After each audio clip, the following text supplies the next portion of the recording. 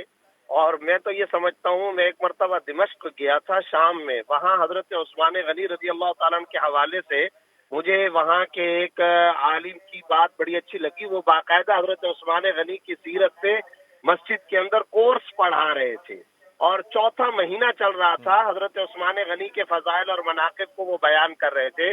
اس trend کو یہاں پر بھی چلانے کی ضرورت ہے. خلفائے راشدین بالخصوص حضرت علی، حضرت عمر، حضرت ابوبکر، حضرت عثمان، ان حضرات کی سیرت کو کورسز کی شکل کے اندر کالجوں یونیورسٹیوں کے اندر میڈیا پر بیان کرنا چاہیے. دیکھیں انسان کے پاس 3 چیزیں ہوتی ہیں: جان، مال، وقت. مال کی صورتحال کیا ہے؟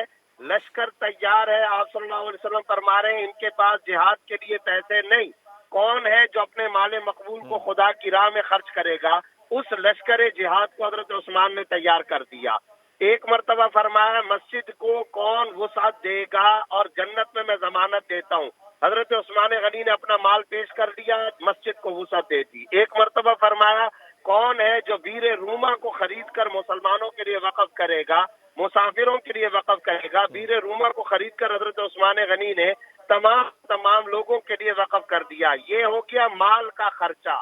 جہاں تک ان کا وقت ہے وہ خود خلیفہ راشد ہے، ان کی ساری زندگی خرچ ہو گئی. جہاں تک آخری چیز رہ جاتی ہے جان، قرآن کی تلاوت کرتے ہوئے وہ بھی اللہ کی راہ کے اندر انہوں نے خرچ کر دی. تو کسی نے بڑی اچھی بات کہی، کسی کی شہادت کی گواہی کربلا کا میدان دے گا، کسی کی شہادت کی گواہی مسجد نبوی کا منبر و محراب دے گا، مگر یہ شہادت بھی کتنی عظیم ہے جس کی شہادت کی گواہی خود روز قیامت اللہ کا قرآن دے گا.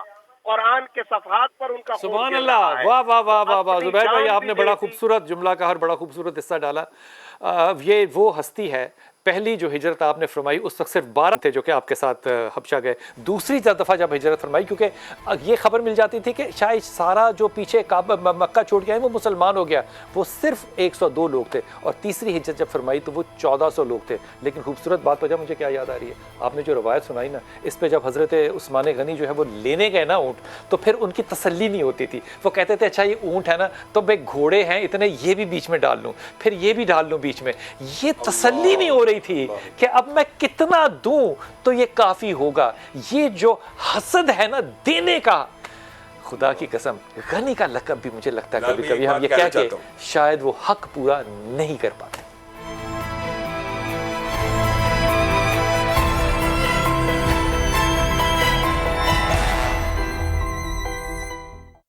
خیر البشر ہے تو ہے خیر الانام، خیر البشر ہے تجھ پہ لاکھوں سلام. خیر البشر ہے تو ہے خیر الانام، خیر البشر ہے تجھ پہ لاکھوں سلام. تیرے دربار میں، تیرے دربار میں ہم مانگتے ہیں یہ دعا. یا رسول اللہ، یا حبیب اللہ، یا رسول اللہ، یا حبیب اللہ. تو بادشاہ ہے ہم تیری مدحت کے پھول چنتے ہیں. صلی علی قرآن بھی تیری ہی مدحت کرتے ہیں. انسان کیا جن و ملک، انسان کیا جن و ملک تیرے ٹکڑوں پر پلتے ہیں. تیرے دربار میں، تیرے دربار میں ہم مانگتے ہیں یہ دعا. یا رسول اللہ، یا حبیب اللہ. دنیا تیری، کعبہ تیرا، قرآن تیرا، طیبہ تیرا. پتھر بھی تیرے ہاتھ پر پڑھنے لگے کلمہ تیرا. اوصاف تیرے دیکھ کر، اوصاف تیرے دیکھ کر کہنے لگا بندہ تیرا.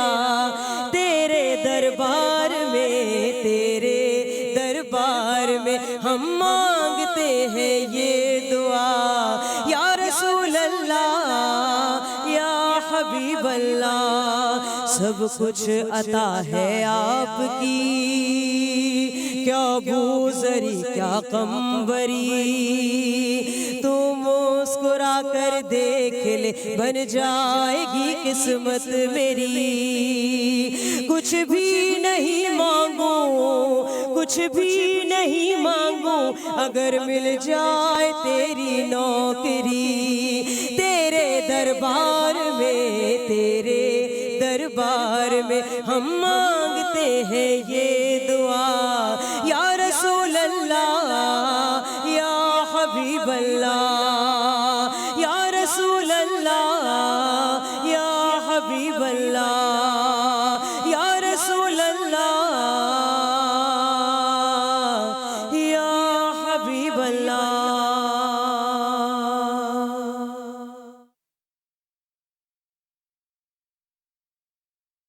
اچھی اور خوبصورت حدیث ہمیشہ انشاءاللہ تعالی وہ سناتی بھی رہتے ہیں، سناتی بھی رہیں گے کہ رسول پاک صلی اللہ علیہ وسلم جب غزوہ تبوک کی طرف جا رہے تھے تو آپ نے ایک جگہ اپنے صحاب کو اس بات سے منع کیا کہ یہاں بے دیر نہ لگائیں، جلدی سے گزر جائیں، اور اپنے سر پہ آپ نے کپڑا لے لیا، اور کچھ صحاب نے وہاں پہ رک کے ایک کنویں سے یا ایک جگہ سے تالاب سے وہ پانی استعمال کیا، آٹا بنایا سالن، تو آپ نے اس کو ضائع کیا، جانوروں کو کھلا دیا اور کہا فلاں جگہ سے جا کے آپ نے پانی لینا ہے۔ یہ پتہ ہے کون سی جگہ ہے؟ جب جو عمرہ کرنے والے یا سعودی عرب جانے والے خوش نصیب لوگ ہوتے ہیں، تبوک اور حجاز کے درمیان میں ہجر یا اس کے سائیڈ یہ وہاں پہ جگہ، اس کی بہت بڑی نشانی، آپ اگر گوگل پہ بھی جائیں تو آپ کو پتہ کیا نشانی ہے کہ پہاڑوں کے اندر کھود کے گھر بنائے گئے ہیں، اس کو کہتے ہیں۔ یہ بڑا ہی عجیب معاملہ ہے بلال بھائی جو آپ نے حدیث بیان کی ہے نا، رسول اللہ صلی اللہ علیہ وسلم نے کہا باقی کنووں سے پانی نہ لینا، اور جس کنویں کا کہا نا کہ وہاں سے لینا ہے وہ تھا جہاں سے حضرت صالح کی اونٹنی پانی پیا۔ اور حضرت صالح کون تھے؟ اب دیکھیے حضرت آدم علیہ السلام آئے، اس کے بعد حضرت نوح علیہ السلام آئے، حضرت نوح کے ایک بیٹے کنعان جو تھے انہوں نے بات نہیں مانی، اللہ نے ان کو تباہ کیا۔ سالم جو بیٹے تھے ان کی اولاد جو ہے وہ حضرت سام کی اولاد میں سے حضرت صالح علیہ السلام۔ یہ جو وقفہ ہے تقریباً یہ 1200 سال کے قریب یا 1500 سال کے قریب بنتا ہے، احتیاط کے ساتھ یہ کہہ رہا ہوں۔ اس زمانے میں عمریں کیونکہ لوگوں کی لمبی ہوتی تھی تو وہ اپنے کچے جب گھر بناتے تھے تو وہ گھر گر جاتے تھے، تو اس لیے ان کو وہ پہاڑوں کے اندر اپنے گھر بناتے تھے۔ یہاں پہ حضرت صالح علیہ السلام کو بھیجا کیونکہ یہ وہ قوم ہے جس کو ہم کہتے ہیں سمود، لیکن اس سے پہلے کی جو قوم تھی وہاں سے اگر شروع کریں تو یہ لوگ اتنی زیادہ بت پرستی کرتے تھے کہ حضرت صالح علیہ السلام نے آ کے ان سے جب کہا تو اب غور کیجئے مزاج ویسا ہی ہے آج بھی لوگوں کا جو کہ ان قوموں کا تھا جن پہ اللہ نے کس طرح عذاب ڈالا۔ وہ کہتے تھے اچھا نہیں کرتے تو کیا کر لو گے، عذاب لے آؤ گے، اچھا کوئی ایسی بات دکھاؤ جو ہمیں سمجھ میں آئے، معجزات شرط کیا ہوئی؟ ایک ٹیم کے ساتھ بیٹھ کے وہاں پہ شرط یہ ہوئی کہ جناب اس طرح کی ایک اونٹنی ہو، اتنا اس کا قد ہو، اس طرح کا اس کا رنگ ہو، حاملہ ہو، بچہ ہے وہ، اور اس پہاڑ میں سے نکل کے آئے۔ حضرت صالح کہتے ہیں اچھا یہ سب کچھ کر لوں گا، ایمان لے آؤ گے؟ یہ کر کے دکھایا، پہاڑ شک ہوا، اونٹنی اس میں سے باہر آئی، بچہ اس کے پاس آیا، اس کے باوجود چند لوگ جو تھے وہ ایمان لے کر آئے۔ اب یہ جو صورتحال بنی کیونکہ اونٹنی بہت بڑی تھی، اس کا دودھ سارا قبیلہ پیتا تھا، وہ جو چشمہ تھا یا وہ جو کنواں تھا جہاں سے وہ پانی پیتے تھے، شرط یہ ہوئی تھی کہ ایک دن لوگ پیئیں گے پانی اور ایک دن اونٹنی پیے گی، اکیلی اونٹنی پیے گی، وہ اتنی بڑی اونٹنی تھی۔ اس پہ عمرہ نے، وہ امیر لوگ جو ہوتے ہیں آپ کو پتا ہے وہ فیصلہ کر لیتے ہیں، پھر وہ نیچے تک آتا ہے تو پھر وہ بس جو سیاست ہوتی انہوں نے کہا جناب دیکھیں جی ہمارے پہ تو ایک دن پانی نہیں ملتا، حالانکہ وہ پانی اکٹھا کر لیتے تھے۔ پھر ہائرنگ ہوئی ٹارگٹ شوٹرز کی، کیا ٹارگٹ شوٹر کہنا ٹھیک ہے؟ بالکل ٹارگٹ کلنگ ہوئی اور اس کو تیر مارا گیا، پھر اس کو اور اس میں خواتین بھی شامل تھی۔ خواتین نے باقاعدہ بڑکایا تھا، جب وہ تھوڑا روک کے اس کی چیخ کی آواز سن کے اونٹنی کی خواتین نے بڑکایا۔ بلال بھائی بنیادی طور پہ جو آپ نے یہ پورا لب الباب بیان کیا نا، یقین ماننے یہی مزاج صرف تبدیل کرنے کی ضرورت ہے۔ مجھے بتائیں اس امت محمدیہ کی ایک بہت بڑی فضیلت یہ نہیں ہے الذین یؤمنون بالغیب؟ کیا امت محمدیہ کے پاس قرآن موجود ہے، مانتے ہیں معجزہ، لیکن حصی معجزہ کیا ہم میں سے کوئی مسلمان مانگتا ہے؟ جب تک بابا کر کے نہ دکھائے وہ تو اس کو چھوڑے نہیں۔ حصی معجزہ دیکھیں، ان انبیاء سے حصی معجزے مانگے گئے ہیں، حضرت موسیٰ سے، عیسیٰ سے، صالح سے۔ اب انہوں نے کنڈیشن شرط یہ لگائی تھی کہ یہ اگر ہو گیا تو ایمان لے آئیں گے، پھر نہیں لے کر آئے، لے کے پھر نہیں آئے۔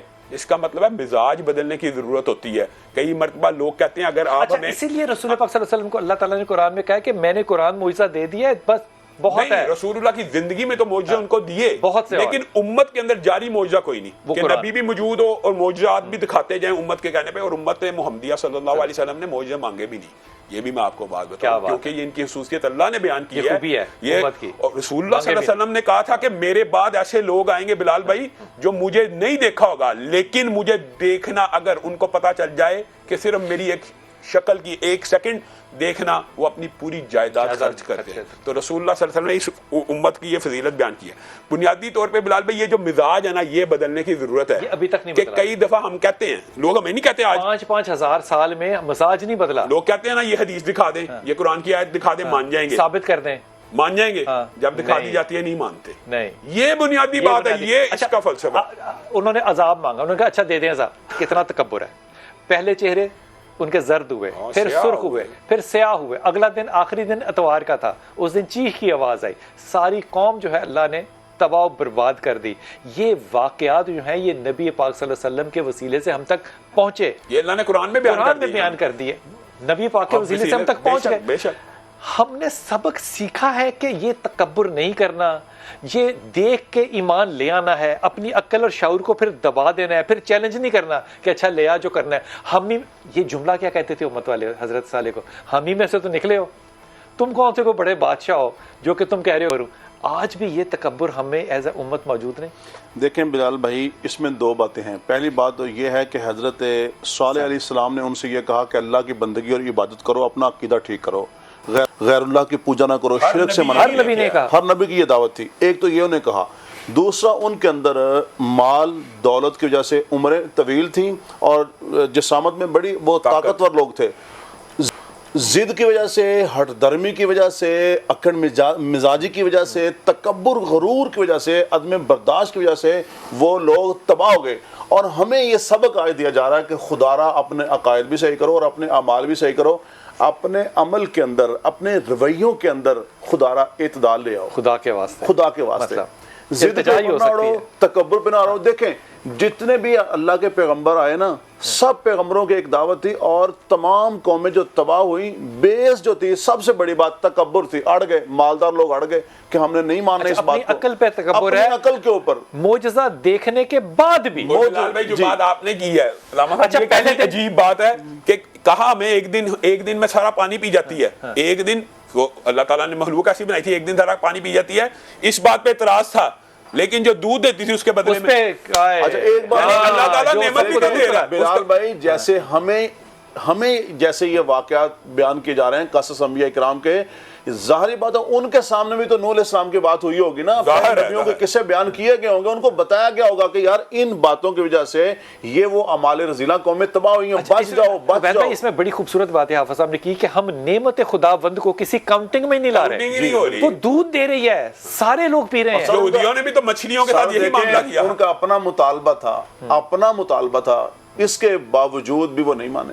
جیسے ابو جہل نے حضور سے مطالبہ کیا تھا, مٹھی میں کنکر والا یہ میں مانوں گا, لیکن بعد میں پھینک دیا, چاند کو کر دو. تو یہ تو روزے, اچھا چاند جب کٹا ہوا دیکھا نا, تو جمیلہ جو تھی نا اس کی بیوی, اس نے پتا کیا کہا, یہ جادوگر بڑا ہے, اس کا تو آسمان پہ بھی چلتا ہے. حضرت صالح پہ بھی یہی الزام لگا تھا کہ یہ جادو ہے. صالح السلام کو بھی یہی کہا تھا کہ جادو ہے. اچھا اپنے جیسوں میں سے نبی نہیں مانتے ہم لوگ.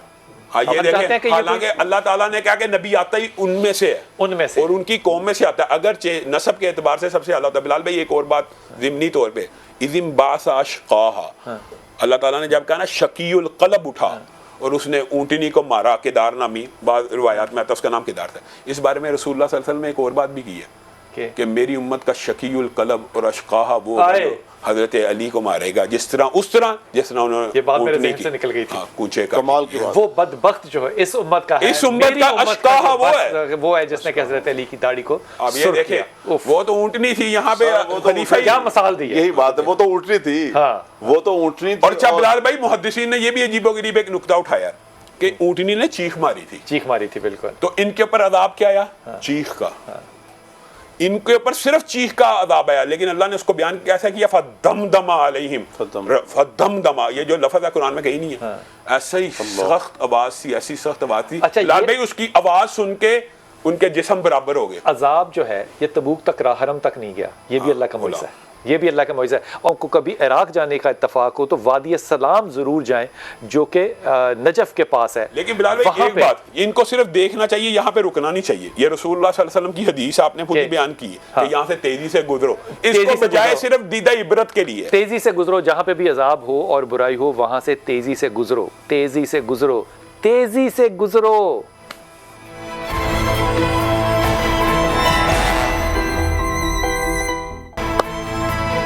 بسم اللہ الرحمن الرحیم. حضور اقدس حدیث ہدیہ کر رہا ہوں آپ کو, اس پہ آپ نے اپنی طبیعت کے مطابق رائے دینی ہے. اور صحیح بخاری کی حدیث ہے, اور حضرت ابو ہریرہ رضی اللہ شہید جائے گا قیامت کے روز اللہ کے سامنے, تو وہ اپنے بڑے مقامات کے ساتھ جائے گا, تو اللہ کہے گا کہ اس کو اوندھے منہ الٹے منہ کے ساتھ اس کو دوزخ میں گھسیٹ کر لے جاؤ. کیوں دوزخ میں گھسیٹ کر لے جاؤ؟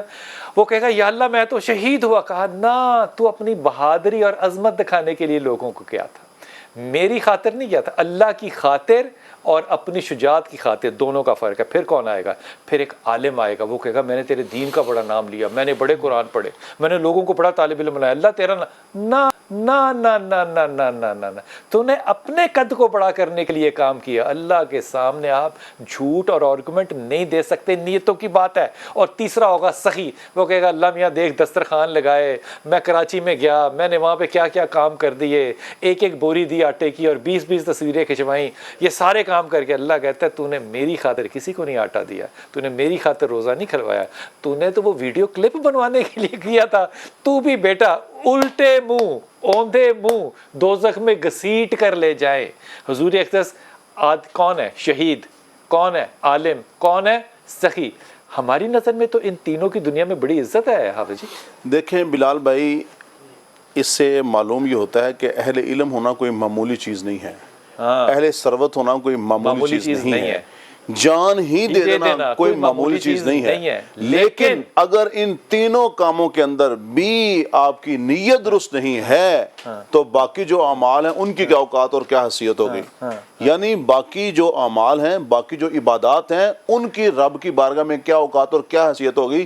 اگر علم ہونے کے باوجود، اگر اہل ثروت ہونے کے باوجود بھی آپ، اور اگر آپ شہید ہونے کے باوجود واسطہ خدا نہیں ہے، آپ کی نیت درست نہیں ہے، یہ ہاتھ جھاڑ لیں، یہ ہاتھ جھاڑ لیں. کیونکہ دیکھیں بخاری میں روایت ہے نا، انما الاعمال بالنیات، آپ کی نیت درست ہونی چاہیے. اگر آپ کی نیت درست نہیں ہے تو دیکھیں ہجرت کا عمل، یہ جو روایت ہے اس میں ہجرت بھی بتائی گئی کہ گھر کو چھوڑ دینا، علاقے کو چھوڑ دینا بلال بھائی کوئی معمولی چیز نہیں ہوتا. اس میں یہ بھی بات تھوڑی سی توجہ کیجئے کہ ہم لوگوں کی نیتوں پہ ہم نہیں فیصلہ کر سکتے، یہ روز قیامت خدا کا کام ہے کہ وہ نیتوں پہ فیصلہ. دیکھیں جی، کوئی کسی کی نیت کے اوپر کوئی فیصلہ نہ دے سکتا ہے، نہ دینا چاہیے. آج کل لوگ دے رہے ہیں اور یہ غلط کر رہے ہیں.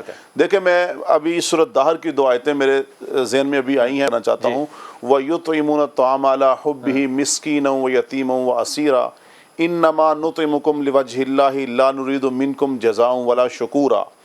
یہ جو 2 آیتیں ہیں یہ سیدنا علی المرتضیٰ، سیدہ فاطمہ الزہرا اور ان کی خادمہ، ان کی شان کے اندر یہ ان کا نزول ہوا کہ وہ اللہ کی محبت میں یتیموں کو، مسکینوں کو، اسیروں کو کھلاتے ہیں.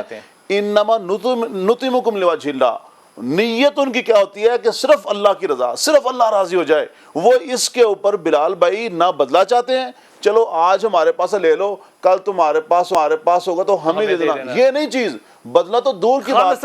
سر وہ یہ بھی نہیں چاہتے کہ یار شکریہ ادا کر دو، وہ یہ بھی نہیں چاہتے. تو سر بات یہ ہے کہ بچے بھوکے ہیں، بچے بھوکے ہیں. اور سر یہ جو پلیٹ جو نانوں کی اٹھا کے دی ہے نا، یہ غذا نہیں تھی، یہ دوا تھی، یہ طبیب نے بتایا تھا، وہ بھی اٹھا کے دے دیے. تو ہمیں وہاں سے سبق حاصل کرنا چاہیے کہ سر اللہ کے لیے کرو. انتہائی شکریہ، انتہائی شکریہ. سوال تھا کہ حضرت بلال حبشی کو کس صحابی نے خرید کر آزاد کیا تھا؟ خرید کا لفظ بھی ویسے ٹھیک ہے، آزاد کروایا تھا یوں کہنا چاہیے. اور اس کا جو صحیح جواب ہے وہ ہے حضرت ابو بکر صدیق رضی اللہ. اور یہ صحیح جواب شکر الحمدللہ لاہور سے بھی کوئی آیا ہے. اور یہ ہیں ہماری بچی ربیہ. ربیہ آپ کو مبارک ہو، اور آپ کا جو پریزنٹ ہے یہ ہمارے پاس امانت ہے اور یہ آپ تک پہنچ جائے گا. اور اب چلتے ہیں ہم اپنی بچی کی طرف اور سنتے ہیں کیا ہی خوبصورت کلام ہے یہ.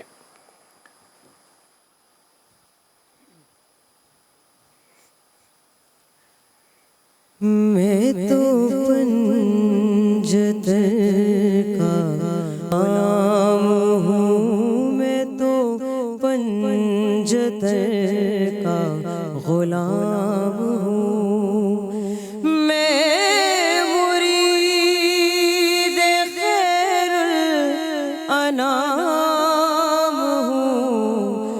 تو پنجتر کا غلام ہوں. مجھے عشق ہے تو خدا سے ہے، مجھے عشق ہے تو رسول سے، میرے منہ سے مہک صدا جو میں نام